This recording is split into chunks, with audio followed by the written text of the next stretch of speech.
Okay. Bilang pag-review po, no, nandito po tayo sa aspeto na ating pinag-aaralan ay yung mga katungkulan o yung offices, mediatorial offices na ating Panginoon Kristo.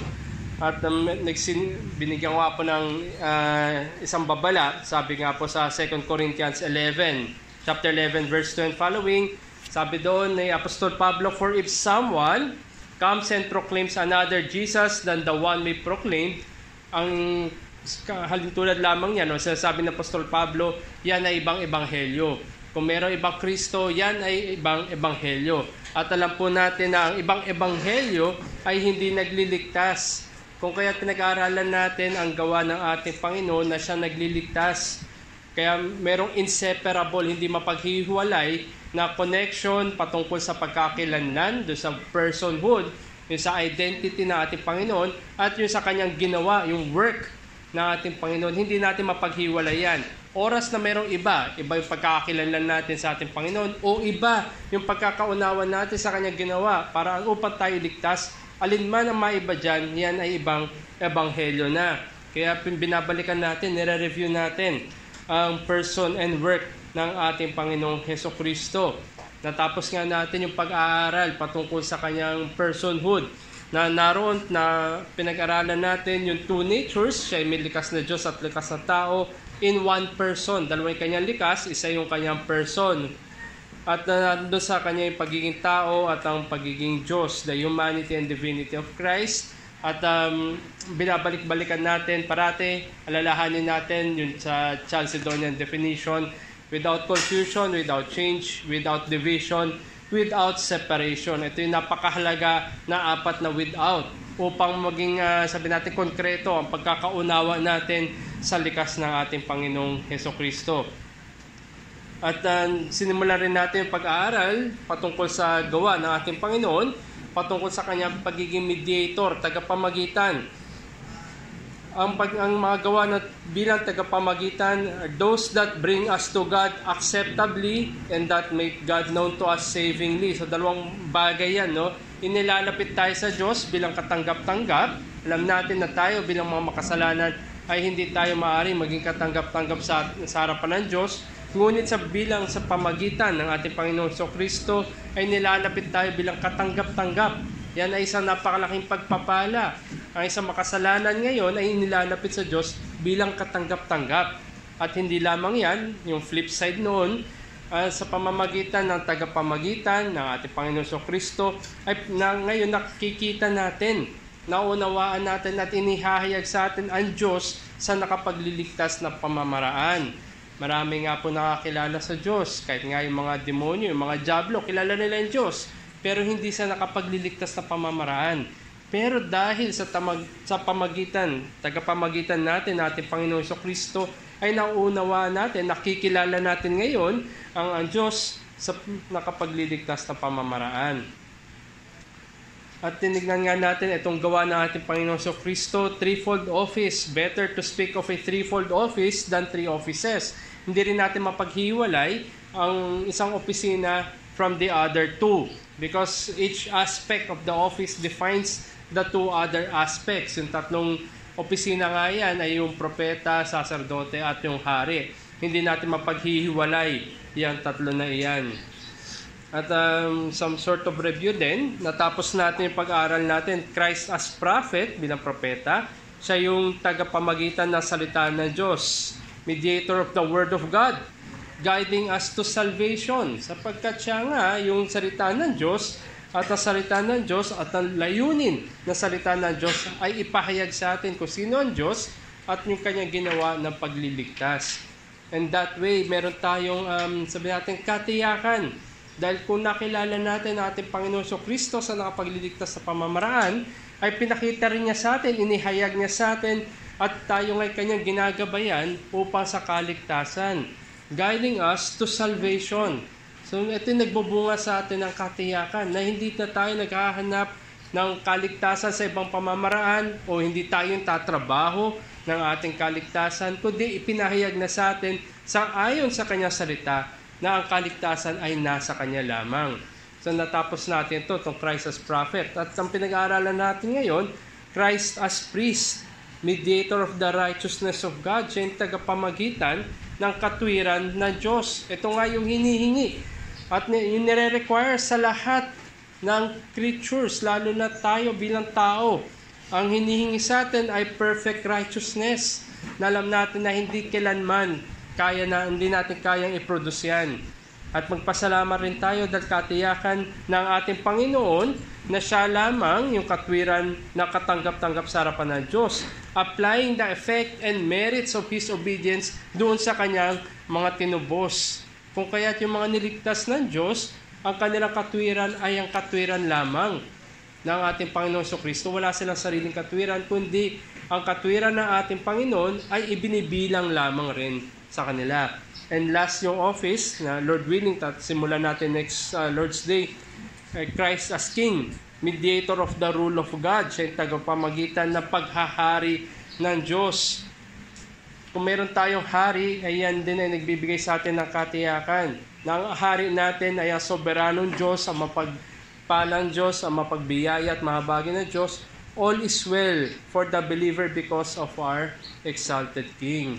Ano man yung mangyari sa mundong ibabaw na ito, ano man yung providensya na bibigay o ipapadaan sa atin ng Diyos, tayo'y merong katiyakan at comfort sapagkat meron tayong Diyos na naghahari sa lahat. Lahat ng kabutihan ay binibigay niya sa kanyang anak, sa mga anak niya na tayo ngayon bilang mananampalataya, naroon yung kaligtasan at ang katwiran na kinakailangan at ang pamumuno sapagkat lahat ng yan ay matatagpuan sa gawa ng ating Panginoon. So nabanggit ko nga po kanina, tayo ay narito sa pag-aaral na Kristo bilang sacerdote, Christ as priest. Sinimulan natin nung nakaraan yung Old Testament concepts. Kung titignan natin yung biblical approach muli ng pagkahulog ng tao, nagkasala si Adan bilang ating magulang.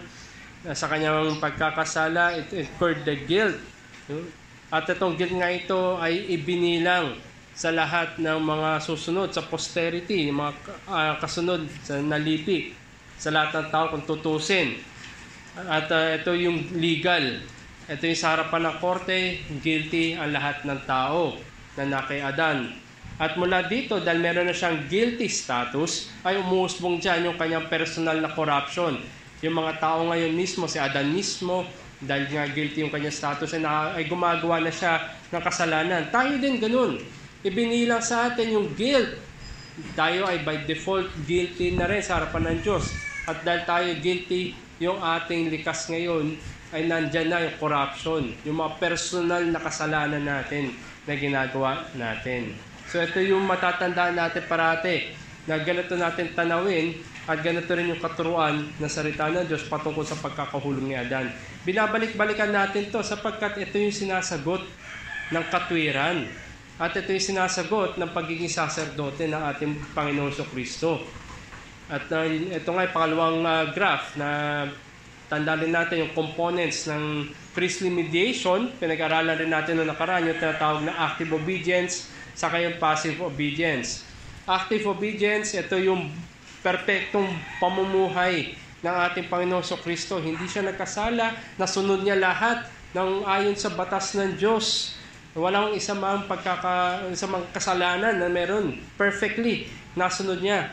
Yan yung sumasagot doon sa requirement ng batas ng Diyos. Ang requirement ng batas ng Diyos, perfection. Tayo bilang mga kasalanan, umpisa pa lamang ay hindi na natin kaya. Pero magpasalamat tayo dahil sa ating Panginoon Kristo, merong perfectly naka-obey ng batas ng Diyos. At yung sa kabila naman, yung sa pamamagitan ng kanyang kamatayan, yung tinatawag na passive obedience, sinasagot naman nito yung penalty ng batas ng Diyos. Tandaan natin, batas ng Diyos, requirement niya, perfection. Any transgression o yung pagkukulang below, hindi nakaabot sa perfection na yon, merong penalty. At ang penalty na yon ay kahatulan.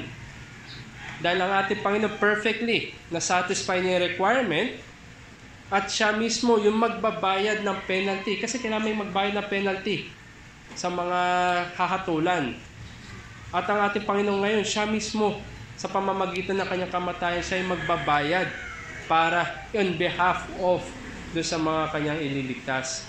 So So ito yung sa pamamagitan ng kanyang perpektong buhay at yung kamatayan niya bilang pambayad, bilang sagot sa penalty ng batas ng Diyos na riyan muli yung priestly mediation ng ating Panginoon Kristo. So tandaan natin parata yung yung kaninang graph, saka ito. Babalikan natin at titingnan natin paano yung perfectly sinasagot ng ating Panginoon bilang saserdote.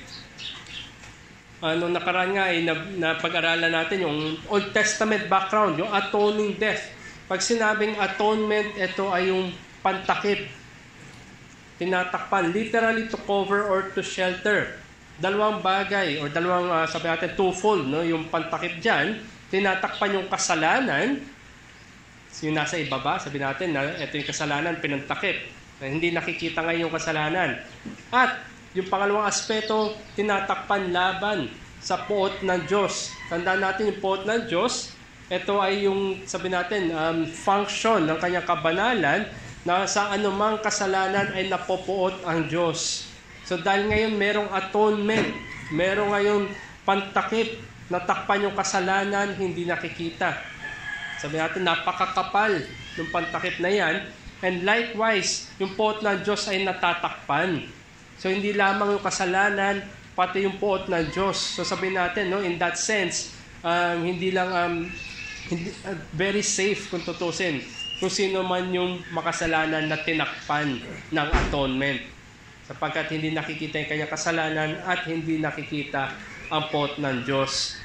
And with reference to sin removal, with reference to God, pacification, kasi hindi natin trigger yung poot ng Diyos. Atonement is a covering not only in terms of covering of sin, but also a covering from wrath. So makita natin, doon pa lamang sa aspeto ng atonement, ng pantakip, sabi natin, nasusolve na in some sense. Pero syempre hindi yan yung full extent. Isang aspeto pa lamang yan. But even with that, ay dapat magbigay tayo ng papuri at pasasalamat dahil alam natin na tayo nasa ilalim. Tinakpan lamang tayo ng ating Panginoon upang hindi makita yung ating kasalanan, yung pinantakip niya, yung kanyang katwiran, hindi makita yung ating kasalanan, at hindi makita yung poot ng Diyos. So, dito, atonement. Yeah, the chief problem of sin is the provocation of God's wrath and the penalty requirement of His justice. Kailangan may managot. Pero dahil meron tumakip o meron pantakip, yung atonement, ay naroon. Hindi makikita yung kasalanan. And atonement has to do with the satisfaction of God's justice. Nabanggit ko kanina, kailangan may magbayad at kailangan may pagbayaran. Hindi pwedeng, sabi natin, no, ano ba sa batas yun, parang off-court settlement na lang. Yung, pardon, no, hindi pwede, kailangan masatisfy yung hustisya ng Diyos. Kung hindi yun na-satisfy, ay hindi magiging matwid ang ating Diyos. So it's satisfaction of God's justice and the covering of sin from His wrath. And atonement is accomplished through a properly ordained substitute victim. Merong kahalili. Kung maalala natin kanina, no? Instead na tayo yung sasalo, instead na tayo yung magbabayad, meron nagbayad para sa atin. Yun yung pinaka-konsepto ng kahalili, substitute. At yun din yung mediator, tagapamagitan. At ang substitute victim, kasi hindi naman para sa ating Panginoon. Yung pagbabayad na yun, tandaan natin, siya ay walang kasalanan. Yung pagbabayad na yun ay para sa mga makasalanan na kanyang ililigtas. At ang ating Panginoon niya, siya yung perfect na pambayad. Siya yung without blemish, without sin. At hindi siya, at walang ibinilang na pagkakasala sa kanya. Kaya yung isang lesson na tinignan natin noong nakaraan, bagamat meron na ceremonially ginagawa yung mga Hudyo, yung Day of Atonement, na kung saan ito once a year lang, at sa pamamagitan nito na-validate lahat ng kanilang mga alay for that year. The Day of Atonement, ito yung messianic, since a day will come when goats will be no longer be needed and the ceremony will cease. Ito yung anino lamang na pinapakita, may darating na araw na kung saan hindi na kailangan pa ng alay. May darating na perpektong alay na pag naialay na yung perpektong alay na yon ay magwawakas na yung pag-aalay. Wala nang other sacrifices na kailangan. Kasi yung darating na yun ay sapat sa lahat ng kasalanan ng kanyang manligtas. Ngayon, titingnan natin yung mga konsepto naman sa bagong tipan. Tandaan natin yung atonement, nasa lumang tipan pa lamang nandun na yun, pero mas lumawak pa yung kahalagahan ng katwiran o yung righteousness, mediatorial rule o mediating the righteousness of God sa bagong tipan. Lalo pa lumawak yung pagkakaunawa ng mga apostol dahil sa dumating si Kristo, yung Christ event. Ngayon tingnan natin ito sa bagong tipan. Una, tingnan natin yung konsepto ng satisfaction. Sa New Testament terms and concepts, sacrifice as satisfaction. Sabi nga sa Ephesians chapter 5, verse 2, basahin ko lang yung verses 1 and 2, kaya kayo tumulad sa Diyos gaya ng mga anak na minamahal. Verse 2, at lumakad kayo sa pag-ibig, gaya ng pag-ibig ni Kristo sa atin, at binigay ang kanyang sarili para sa atin bilang handog at alay sa Diyos upang maging samyo na masarap na amoy. So ang ating Panginoon si Kristo ay binigay niya ang kanyang sarili bilang handog, sacrifice. At hindi lamang basta sacrifice ito, hindi lang ito basta bilang handog. Ito ay alay sa Diyos upang maging samyo at masarap na amoy. Sa lumang tipan, meron po mga pag-aalay na ginagawa. At ito ay umaabot sa langit. At binabanggit doon na ito yung pleasing aroma sa Diyos, mabango at magandang samyo. Ganito rin yung sacrifice as satisfaction na tinatawag. Isa pang aspeto ng ginawa ng ating Panginoong Kristo. The idea of a sacrifice was to be burnt, susunugin on the altar for the consumption of God. Tutupukin. At kung yan ay kinonsume, sabihin natin na satisfy ang Diyos. Kaya maraming ang alay, yung sinusunog. Dahil sa pinapakita rin doon na yung samyo nga niya ay umaabot sa langit. In the case of a sacrifice for sin, the consuming fire is ceremonial representation of the wrath of God. Yung usok, yung apoy, either mula sa baba, sinusunog nila yung mga sacrifice, yung mga handog, or meron din mga account sa lumang tipan na yung apoy naman ay galing sa taas. Yung may apoy, ikukonsume yung alay. So in both cases, pinapakita ng apoy na yun, dahil na-consume yung offering, yun yung puot ng Diyos. Kinonsume niya ngayon yung alay to the satisfaction ng Diyos. Kaya nga, di ba sa lumang tipan, kung sila nag-aalay, pag na-consume na yun, sa kanilang pagkakaunawa, ay sabi natin na humuhupa yung puot ng Diyos kasi sila nakapag-alay. The death of Christ, ang ating Panginoon ngayon, as a sacrifice, was primarily to effect something in God. To satisfy, hindi lamang siya nasatisfy dahil sila nag-alay, kundi ang satisfaction na ito is to satisfy His justice and placate. Placate, sabi natin, no? parang reparations, parang pampalubag loob yung dating. To satisfy His justice and placate His wrath. Na-satisfy yung hustisya ng Diyos. Kung maalala natin kanina doon sa diagram, kailangan may magbayad doon sa penalty. At dahil nga na-satisfy yung hustisya na solve kung tutusin, yung hustisya sa pamamagitan ng alay ng ating Panginoon, ay nandun din, wala na dapat ang puot ng Diyos kasi nabagbayaran na. So ito yung pinapakita una na sacrifice as satisfaction. First, the death of Christ satisfied the penalty demand of the law. Tandaan natin parati yung batas ng Diyos, yung babayaran, may penalty doon. Sabi nga sa Romans chapter 3, verses 24 to 26, Romans chapter 3, verses 24 to 26, sila ngayon ay tinuturing na ganap ng kanyang biyaya bilang kaloob sa pamagitan ng pagtubos na kay Kristo, na siyang inialay ng Diyos bilang handog na pantubos sa pamamagitan ng kanyang dugo na mabisa sa pamamagitan ng pananampalataya. Ito ay kanyang ginawa upang maipakita ang pagiging matuwid ng Diyos sapagkat sa kanyang banal na pagtitiis ay kanyang pinalampas ang mga kasalanan na gawa sa nakaraan, upang mapatunayan sa panahong kasalukuyan na siya'y matuwid at upang siya'y maging ganap at taga-aring ganap sa taong mayroong pananampalataya kay Jesus. Sinasabi dito ni Apostol Pablo na ang Diyos mismo ang nag-set ng alay. At ang alay na ito ay yung kanyang bugtong na anak na si Jesucristo. Siya ngayon yung inialay sa Diyos bilang handog na pantubos. Siya ngayon yung sacrifice na magsasatisfy sa poot ng Diyos at sasalo ng hustisya ng Diyos. At siya rin yung kaloob upang maging aring ganap. Sagutin yung legal standing.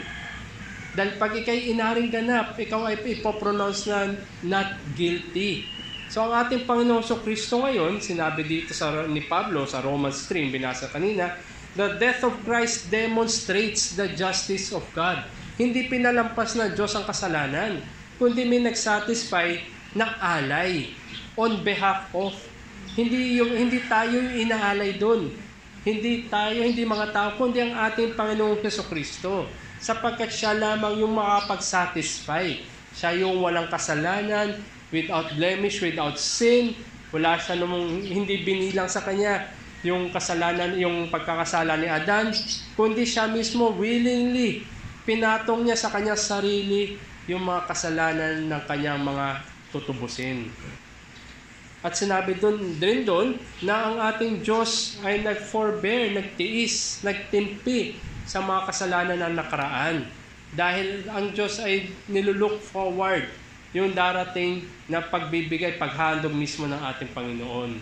So ito yung makikita rin natin maya-maya.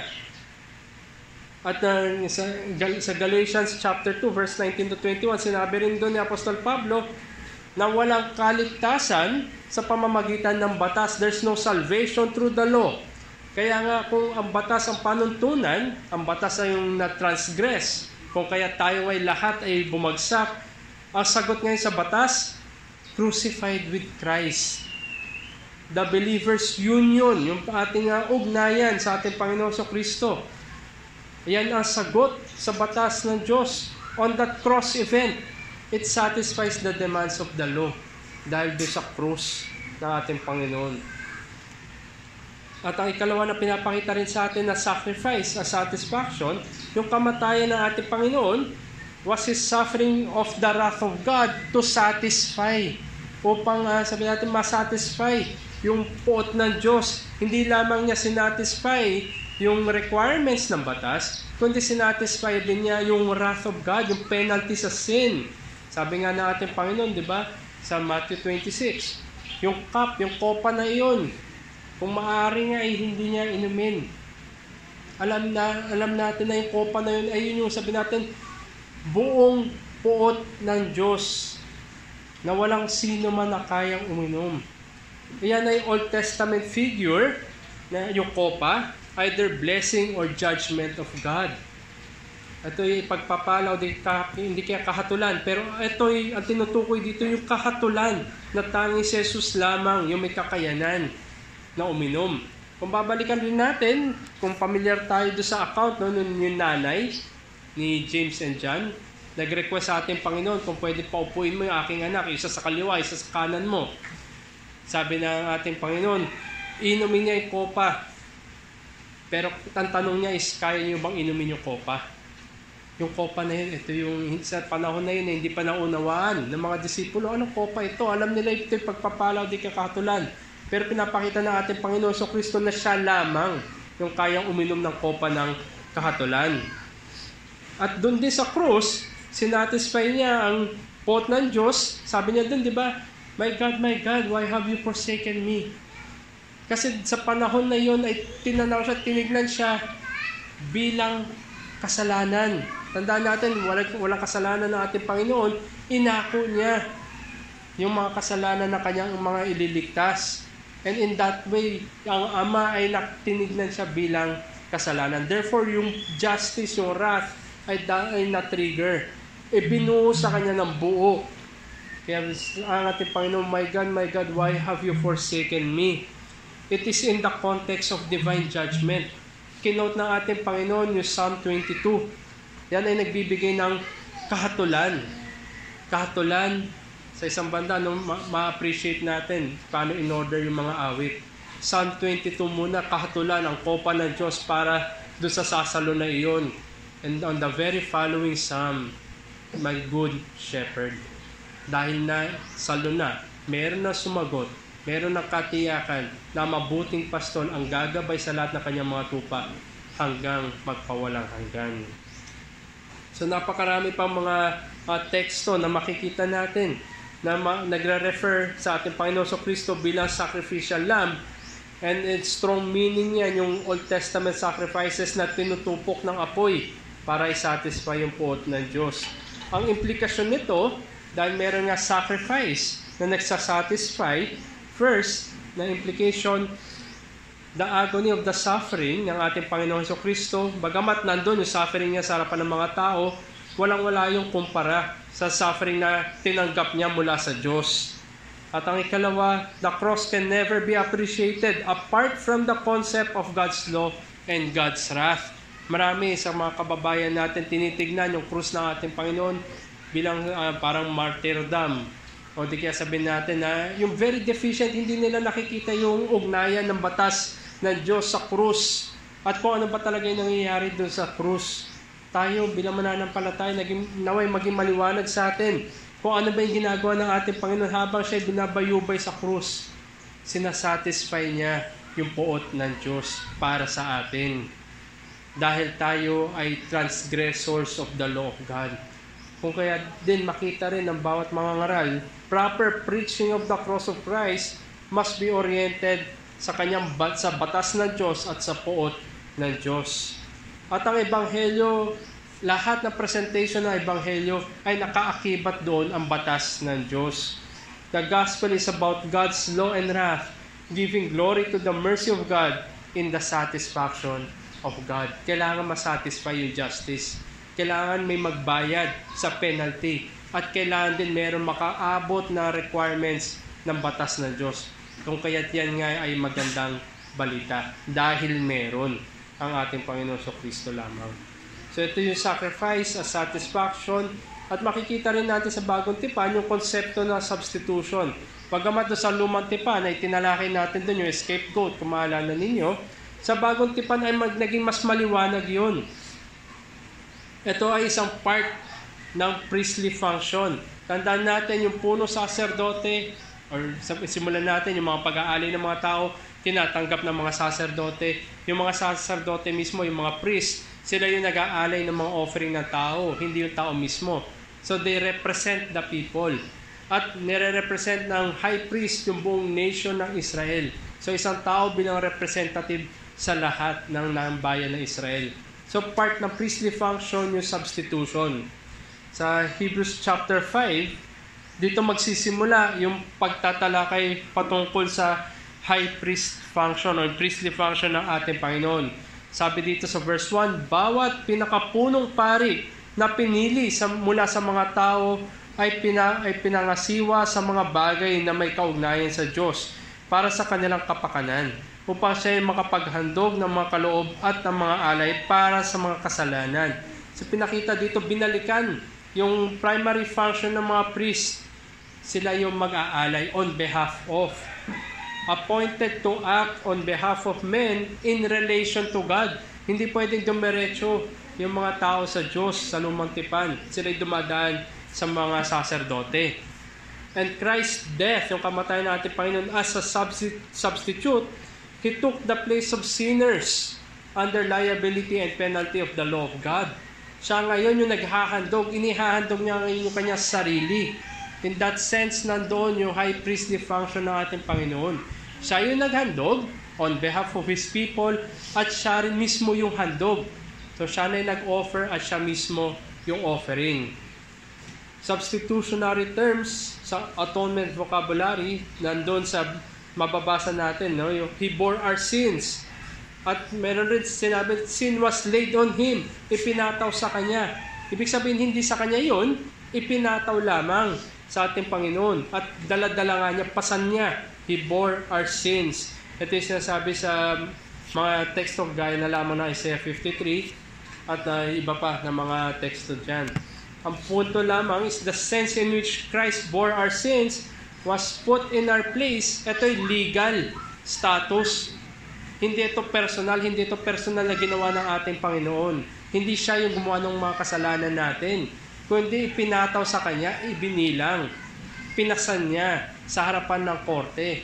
So instead na tayo mismo yung haharap, merong humarap para sa atin. Napasan-pasan yung mga kasalanan natin.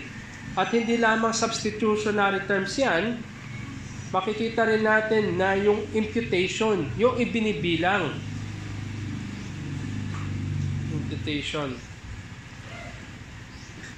At balikan natin. Ito yung imputation ng kasalanan ni Adan. Yung pagkakasala niya, yung guilt, in-impute, binilang sa atin, yan yung legal, at mula doon sa pagiging guilty status niya, yung corruption.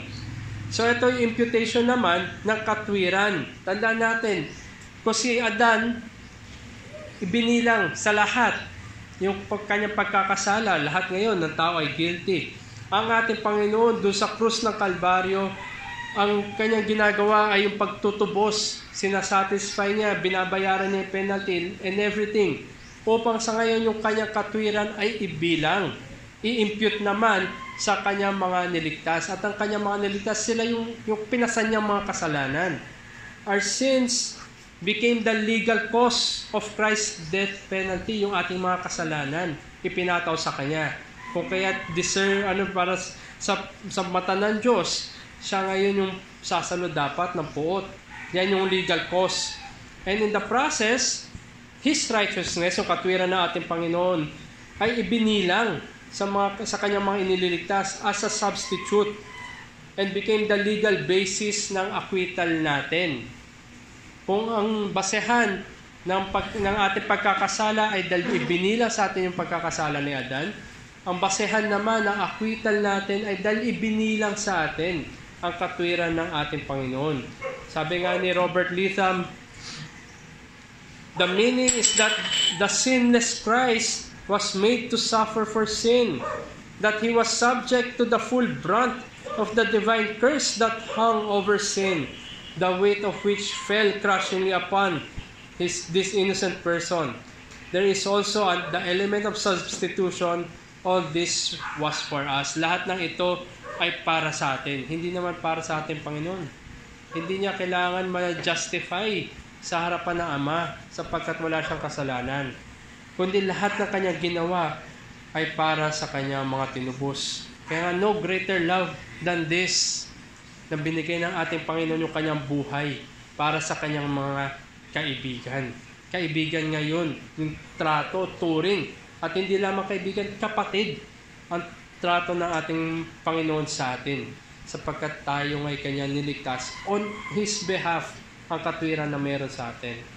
So hindi lamang sacrifice as satisfaction, hindi lamang yung substitution, yung imputation, kundi sa bagong tipan din, nandun din yung konsepto ng propitiation. Propitiation, ito yung removal of God's wrath through expiation. Ito yung reparation of the sinner's guilt. Muli doon sa Romans chapter 3 na nabanggit kanina, nabasa natin kanina, pinakita doon na upang may tagapamagitan na maging maaring ganap tayo. Ang essential element ng propitiation is the removal of God's wrath through expiation of the sinner's guilt, yung reparation na tinatawag. Pero tandaan natin, mere expiation of guilt is not the complete idea. Isang malit na aspeto lamang yung reparations, yung pagbabayad sala. Isang malit na idea lamang yan ng tinatawag na propitiation. Kundi ang propitiation mismo, removal, total removal of the wrath of God. Kasi kung pagbabayad sala, nandun pa rin naman, nabayaran mo lang yung sala. Pero hindi na ibig sabihin niya na hindi nangyari yung isang bagay. Pero dito pinapakita na propitiation, complete removal. Tinanggal na yung puot ng Diyos. At ang kamatayan natin, Panginoon, ito ay eschatological turning point of the removal of God's wrath. Tandaan natin, kung ilalagay natin ang sarili natin sa konsepto ng mga Hudyo sa Lumang Tipan, Hinihintay nila yung huling araw na kung saan ba pupunta ang Mesiyas at mawawala na ang lahat. Pero dahil dumating ang ating Panginoon Kristo at yung kanyang kamatayan ay sapat para sa poot ng Diyos, ito ay masabi natin na biglaan parang dumating. Yung hinihintay nila sa huling araw ay biglang dumating sa panahon. Kung kaya nagkaroon na ng removal, pagkakatanggal na sa poot ng Diyos na sa lahat na kay Kristo. Before Christ's death, God's wrath was upon all sinners, but judgment was deferred and restrained. Dinefer ng Diyos sapagkat kaya tinitingnan niya na darating yung panahon na merong sacrifice ang kanyang bugtong na anak. At sa pamamagitan ng kamatayan ni Kristo, ngayon nagkaroon ng retroactive effect. Dahil nga sapat ang kamatayan ng ating Panginoon, nagkaroon rin ng full pardon yung lahat ng mga nasa lumang tipan. Bagamat dinefer yung sentensya sa kanila, nagkaroon ngayon ng full effect yung ginawa ng ating Panginoon sa mga mananampalataya sa lumang tipan. And through Christ's death, there is no judgment upon those in Christ because God's wrath is removed. Kaya sabi diba, Romans 8 chapter 1, there is therefore no condemnation for those who are in Christ Jesus. Lahat ng makasalanan, may umaanino sa atin na katulan ng Diyos. Pero dahil sa ginawa ng ating Panginoon, lahat na kay Jesucristo, wala na doon yung anino ng kahatulan, kundi ang katwiran ng ating Panginoon yung nakikita. And in Christ's atoning death, the last day judgment, yung kahatulan na nandun dapat sa huling araw pa, ay na-fast forward, na pagdesisyonan na sa lahat ng mananampalataya. Sa korte ng Diyos, sa oras na mananampalataya ang isang makasalanan, not guilty na siya dahil sa katwiran ng ating Panginoon. Kaya isang hamon din sa mga wala pa kay Kristo, bakit pa natin hihintayin yung huling araw na hindi natin alam kung kailan yung huling araw natin personally sa mundo na ito. Kaya may katiyakan na habang meron pa tayo hininga na binigay sa atin ang pananampalataya at tayo ngayon nanampalataya sa ating Panginoon, wala na ang kahatulan. At ang huli na makikita natin na konsepto sa bagong tipan ay yung tinatawag na ransom and redemption. Pag sinabing ransom, una pong pumapasok sa ating konteksto ng Pilipino, kidnap po ransom. Diba yung magbabayad para makalaya yung kinidnap? In some sense, may katotohanan doon. May katotohanan doon, may point of it, no? Pero tandaan natin, no, dahil progressive, nagde-develop yung pagkakaunawa ng mga, lalo na ng mga Hudyo, saka yung mga, sabi natin, yung mga early church fathers natin sa Christianity, nagde-develop yung pagkakaunawa nila ng ransom. Nung unang panahon, ang pagkakaunawa nila sa ransom, ito yung patristic error, na sinasabi nila, ransom paid to Satan for the sinner's release from bondage. So yung kaisipan, binabayaran daw si Satanas upang makalaya ang makasalanan. Pero sa isipin ng mga Hebreyo, ito ay babayaran, payment of a price that secures the release of a criminal, especially one guilty of capital offense. Tandaan natin, sabi nga, di ba, isang kasalanan ay nagme-merit ng kamatayan. Capital offense ang kasalanan. Anumang klaseng kasalanan yan, basta kasalanan yan, capital offense yan. Therefore, lahat tayo ay kriminal. Pero dahil sa ransom and redemption na ito, kung in-apply ni Jesucristo, yung kanyang sacrifice became that ransom that secures the release of sinners from God's judgment. Pinapalaya tayo mula sa kahatulan ng Diyos. It is God saving us from the wrath of God. Kaya maging maliwanag sa atin, hindi kay Satanas binabayad, kundi ang ating Panginoon Kristo ay binayad niya upang makalaya tayo sa kahatulan ng Ama. Sa own consciousness, sa Mark 10:45, own consciousness ng ating Panginoon, sabi niya, He gave His life as a ransom for many. Binigay niya yung kanyang buhay upang makalaya sa kahatulan ang marami. Yung mga nasa kanya, tinutukoy niya. And redemption is in Christ.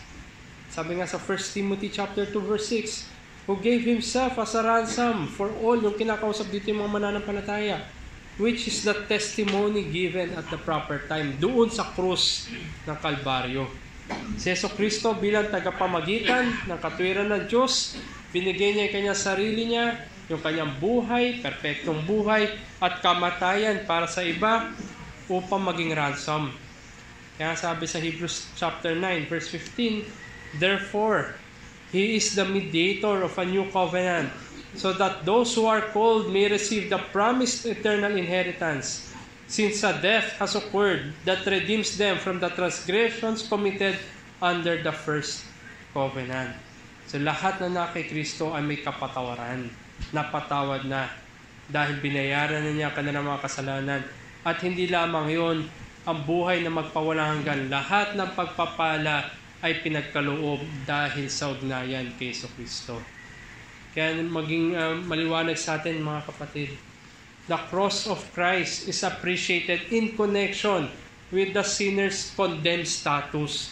Tayo yung condemned, tayo dapat yung hatulan ng kamatayan. And yet, thank God we have a Savior na nandoon, sumalo ng kopa ng puot ng Diyos para sa atin. And the costliness of the sacrifice of Christ. Napakabigat nung binayad para sa kasalanan. Walang iba, hindi mga dugo ng hayop, hindi anuman mga kaloob o pag-aalay, kundi ang kanyang bugtong na anak mismo. Saving deliverance is not by any other means, not by miraculous power, but by a ransom price. May nagbayad, may pinambayad, may inalay, may nag-alay.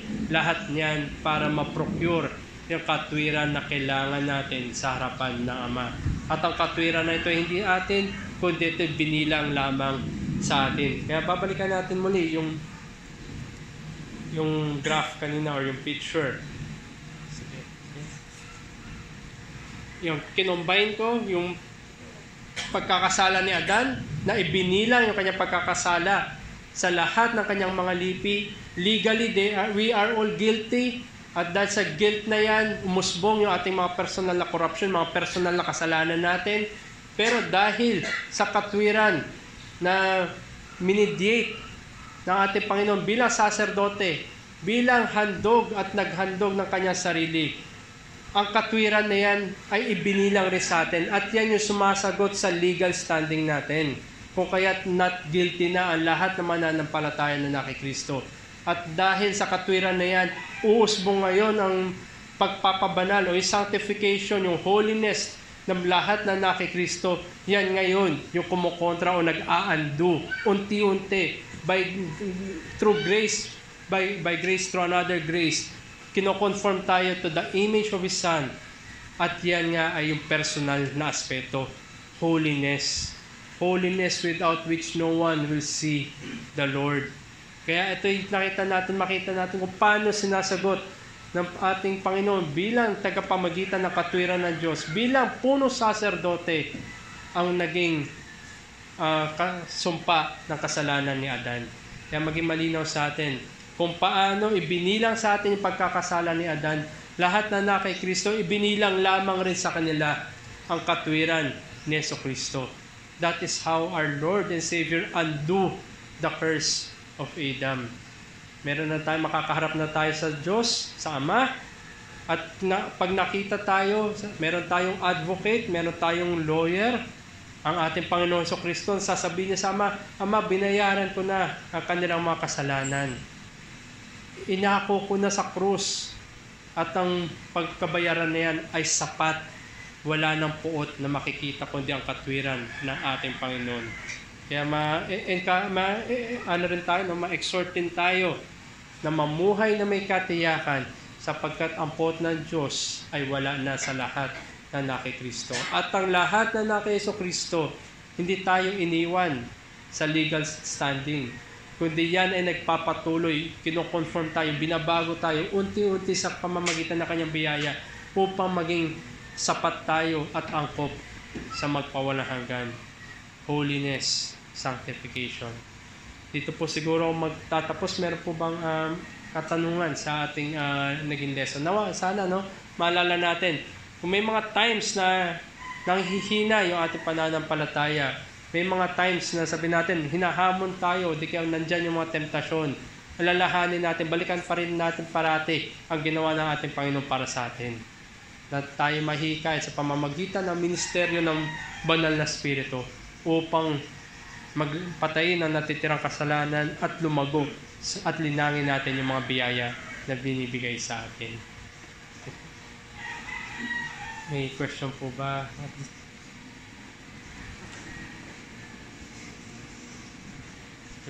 Sige po, kung wala po, tayo po ay aawit.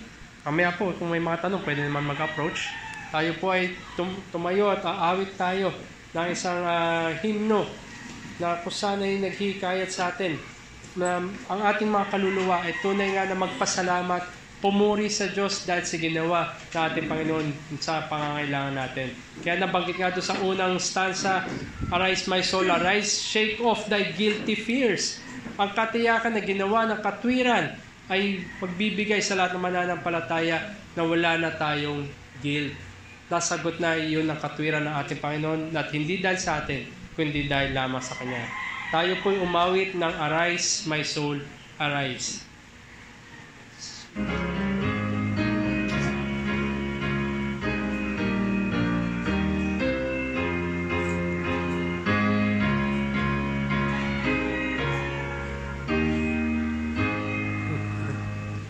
Arise, my soul, arise, shake off thy guilty fears, the bleeding sacrifice in my behalf appears. Before the throne my surety stands, before the throne my surety stands, my name is written on His hands.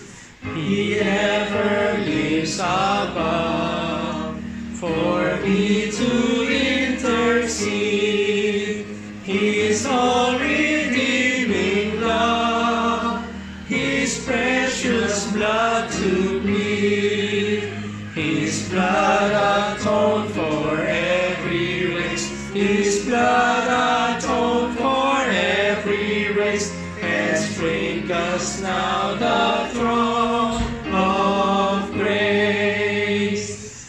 By bleeding wounds He bears, received on Calvary. They for effectual prayers, they strongly plead for me. Forgive Him, oh forgive, they cry. Forgive me, oh forgive, they cry, nor let that ransom sinner die. My God is reconciled, His parting voice I hear. He owns me for His child, I can no longer fear. With confidence I now draw nigh, with confidence I now draw nigh, and Father, Abba, Father, cry. Amen. Let's pray. O Lord, indeed, salamat nga po sa ginawa nyo na pagtubos na inalay po ninyo, Panginoon, na inyo po sarili para po sa mga makasalanan na gaya namin. Kami nga po ay lubos na nagpapasalamat, nagpupuri sa inyo at naway mahikayat kami na magpagal sa pananampalataya at mamuhay na sumasalamin na inyo pong biyaya. Kaya naman, Panginoon, sa lahat ng hamon sa pananampalataya at sa buhay ay balikan namin, alalahanin namin ang inyo pong sapat na gawa ng katubusan para sa amin. Naman, Panginoon, ay madakila namin kayo sa lahat ng aspeto ng aming pamumuhay at kahit sa aming pagbibigay ng papuri at pasasalamat sa araw na ito ay naway maging mabango sa aming harapan. Ito po aming dalangin sa ngalan ni Jesus. Amen. Okay po, tayo po siguro magkaroon ng 10-minute break at magsimula po tayo mamaya ng 10:40 or 10:45.